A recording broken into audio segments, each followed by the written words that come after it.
was almost not a bottle job in the slightest. Arsenal overcame what was a difficult game away from home at a place they lost twice last season and won the game. And sorry if everything sounds a little bit dodgy. No, my recording setup hasn't changed. No, nothing's broken. I currently have a throat infection, and doing this is going to be very taxing. I'm going to try and get through this as quick as possible. Generally, I try and extend these videos past 10 minutes. I'm going to try and get this done as quick as I possibly can.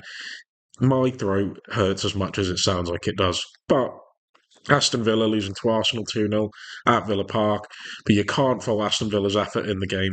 They produced what was a winning performance in terms of their tactical quality, their game plan at nullifying Arsenal, as well as creating a few key opportunities on the break that could really put the game to bed. Some poor finishing from Ollie Watkins, David Raya pulling off an unbelievable save to keep Arsenal in the game at 0-0. Those individual moments from a top quality team sometimes overrides tactical quality. No matter how good the manager is, and no matter how right he gets the game plan, those key moments will always win you games.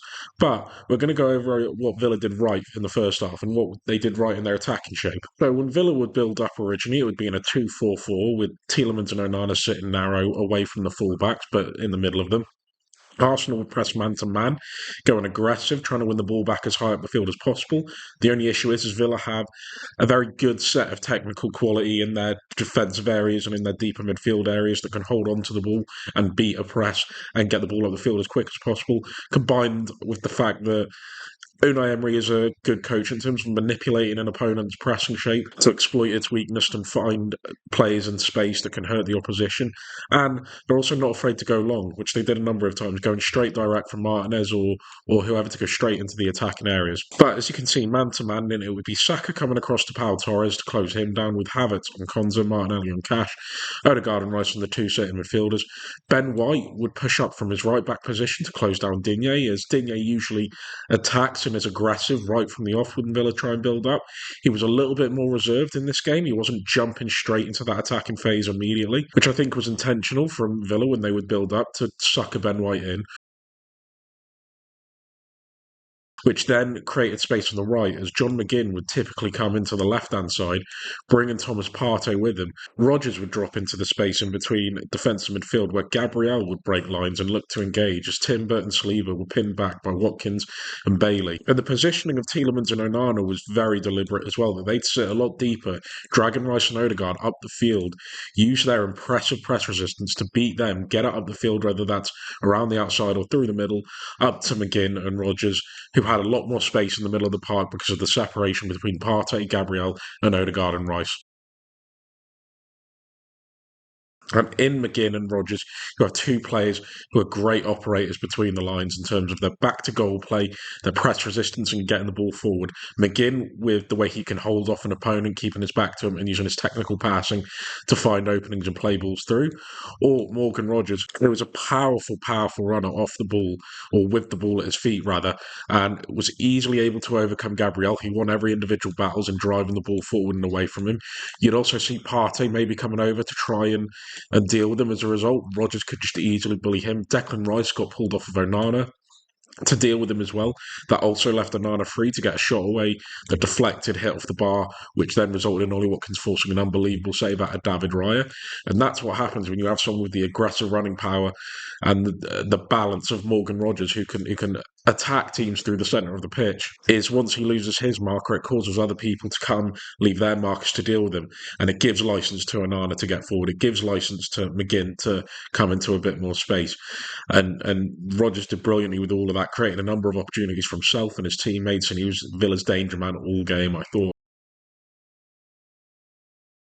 But Arsenal, they were brave in the press. Villa had the quality to beat him, create not many openings, but enough clear-cut ones to really win the game for him and could have taken 3 points on another day. Saliba with a couple recovery challenges, a couple well-anticipated situations which he cleaned up and used his defensive quality to keep that clean sheet intact for Arsenal. Defensively, the individual quality that Arsenal have is fantastic, and it was on full display But how did Arsenal win the game? We'll go over that now.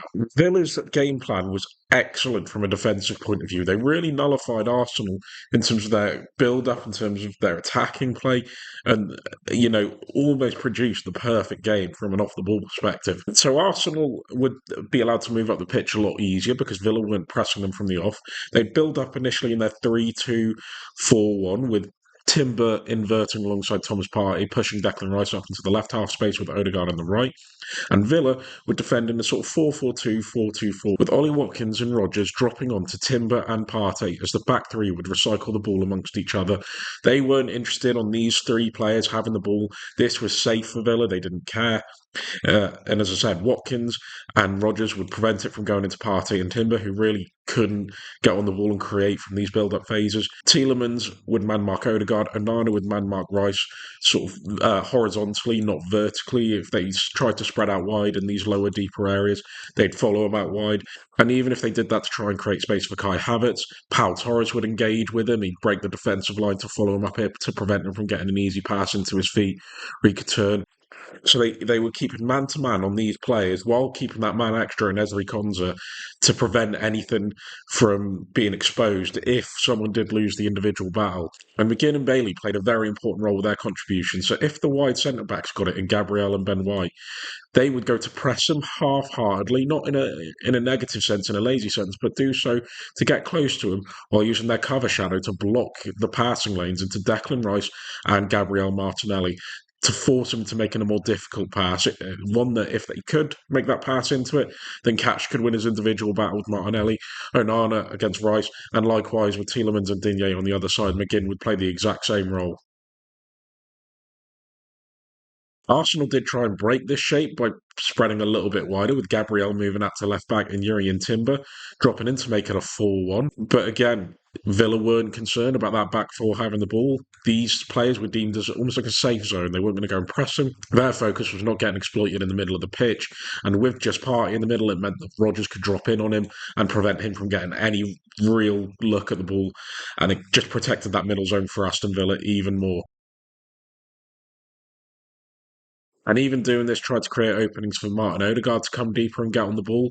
But again, that wouldn't be an issue because, as I said before, Tielemans and Onana would only follow their markers horizontally, not vertically.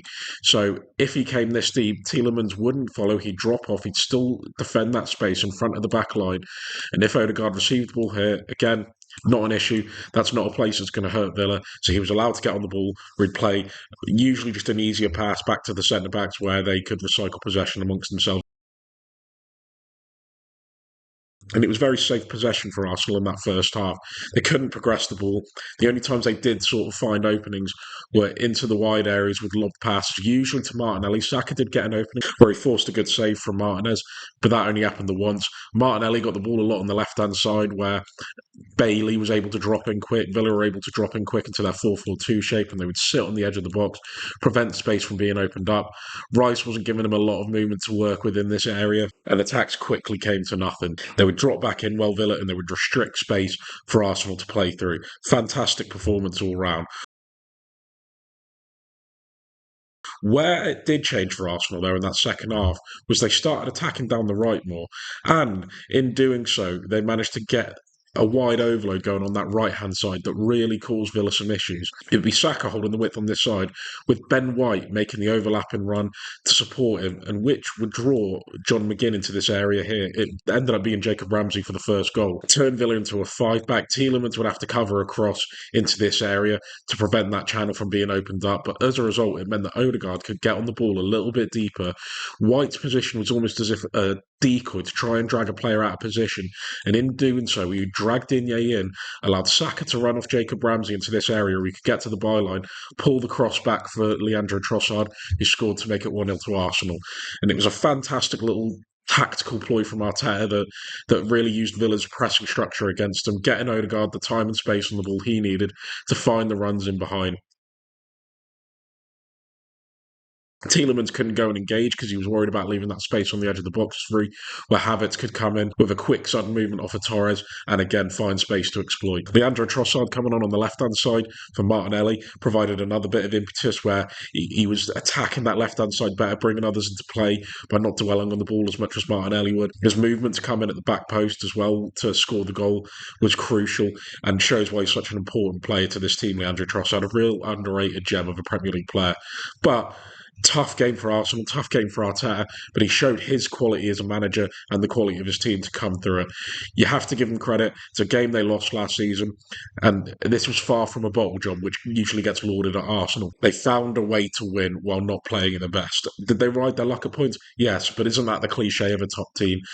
It absolutely is, and this will stand them in good stead for the season coming up. I'm going to end this video now because I'm really feeling the pain of it. But cheers, guys, for watching.